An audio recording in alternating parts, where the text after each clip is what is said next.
I've had many injuries over the years. Some come and go, but for the most part, they stay, and it's just about maintaining and looking after them. Currently, the injuries that I'm managing are a chronic hip injury, which I've had since I was about 13 years old, and a neck injury that I have been managing for probably the best part of a decade. Both my long-term injuries that I'm managing at the moment had acute incidences a long time ago. They're that long ago that at the time I didn't realize how significant they were going to be. My hip injury, I partially dislocated my hip joint while I was playing handball while I was still in primary school. And my neck injury, I injured in 2007. I dove off a starting block while I was overseas in China, and the top of the block came off, and I entered the water really strangely and cricked my neck. Probably the biggest challenge that I've faced physically has been my neck injury. I think that every time I had a case where it got sore, we just did whatever we could to ensure that I could keep training. So for a long time, that just meant injecting cortisone into joints in my neck just to relieve the pain so that I could keep training. It got to the point where it was so bad where in 2016, before the Rio Olympic Games, I had 4 cortisone injections in the 10 months leading in. And that was just to manage the pain. I wasn't pain free. I was still needing lots of treatment, but it was just to keep the pain at a manageable level. And after I'd competed at those games, when I took some time off and I let my body recover, I kind of felt what it would be like to live in a world where I didn't live with, 6 or 7 pain scale out of 10 every day, where I could sleep through the night, where I could sleep on both sides, where I could do regular activities. And I think it made me realize how much of an impact the injury was having on me in the pool, but also outside of the pool as well. My biggest challenge mentally has been overcoming disappointment and accepting results for what they are. My biggest challenge came at the Rio 2016 Olympic Games. It was the final of the 100-meter freestyle, and I went in as the undisputed favorite. And physically, I was capable of winning that race, but mentally, I really let myself down. There were a lot of factors that contributed to me underperforming. I ended up coming 6th in that race. But I think that once it was over, my whole view of myself changed, because I'd always assumed that I was someone who could stand up and perform.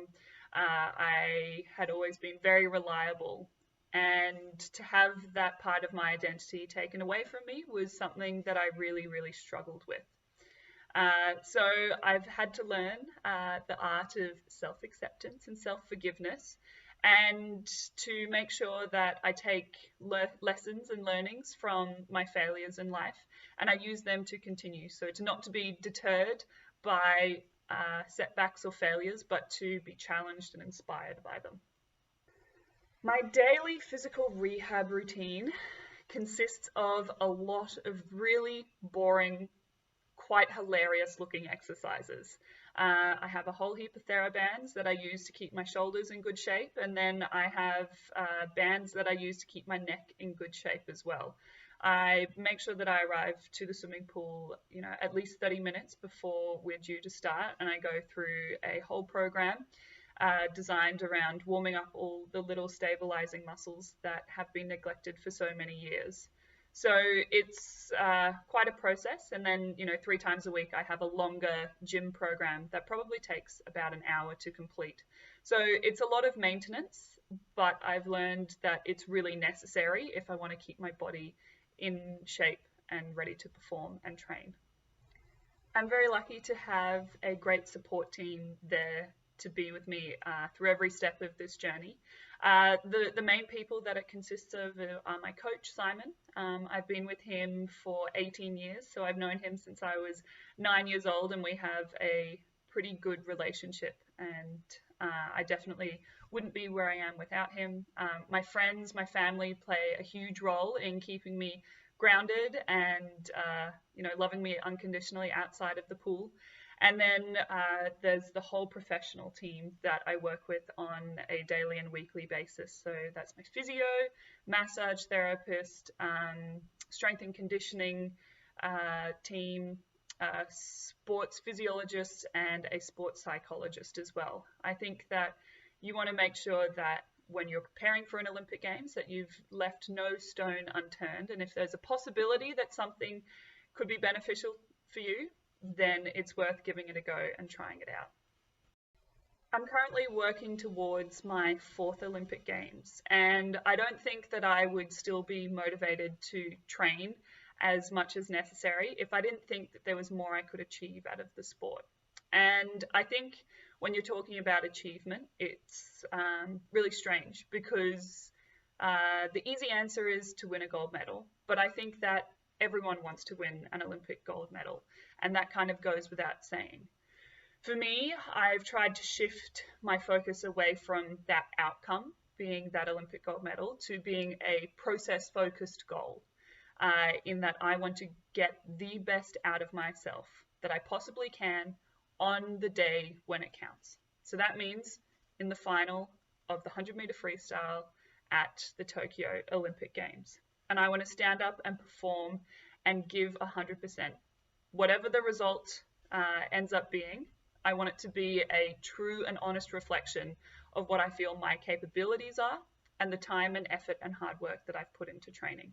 It's taken me a while to figure out what I enjoy doing outside of sport. I think because swimming was my hobby and then I managed to turn that into a profession, I kind of forgot to replace that hobby, to find something that I enjoy doing just for the sake of doing it, to have no real goal and to remove the element of competition from it. But in the past few years, I've really invested in things outside of the pool, and I've discovered that I really enjoy hiking, kayaking.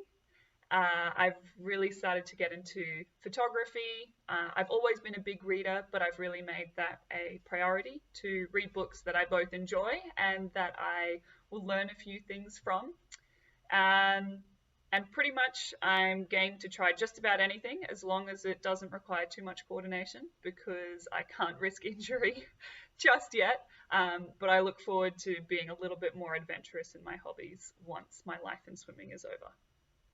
I try and find a spare 10 minutes in my day to do something that I really enjoy, whether that is just sitting down quietly and having a coffee, whether that's doing a little bit of meditation or a little bit of yoga, or sitting down and journaling or reading a really good book. And I find that this is a really good way for me to reset. If I'm feeling like things are getting really busy or I'm really stressed, I make sure that I take that 10 minutes and sit and allow myself to slow down and reset for that 10 minutes. And that has really helped me to continue to perform at my best, both in the pool, but then in life outside of the pool as well.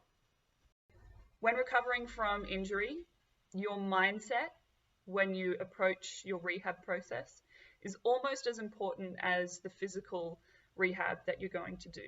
With every setback or injury that I've encountered over my career, I've viewed it as an opportunity, not an obstacle. Injuries often mean that you are unable to do the things that you would normally do in your training. And instead of viewing this as a really bad thing, I've viewed it as a good thing because it's made me be more creative. How can I achieve something through a different means? And I think that that's helped me maintain a competitive edge over the people who I compete against, those who maybe haven't struggled with injuries as much as I have. I think when I stand behind the blocks, I've had to be more creative. I've had to explore more avenues because the straight and narrow couldn't get me here. And I think that that's really helped. It's meant that every time I do encounter a setback, I'm able to reframe it in my mind. I'm able to put in the hard work, but I'm also able to look at the positives of the situation. And when I do recover from the injury and I'm able to go back to my regular training process, I often take some of the skills and the knowledge that I was forced to gain during my time when I was out with injury.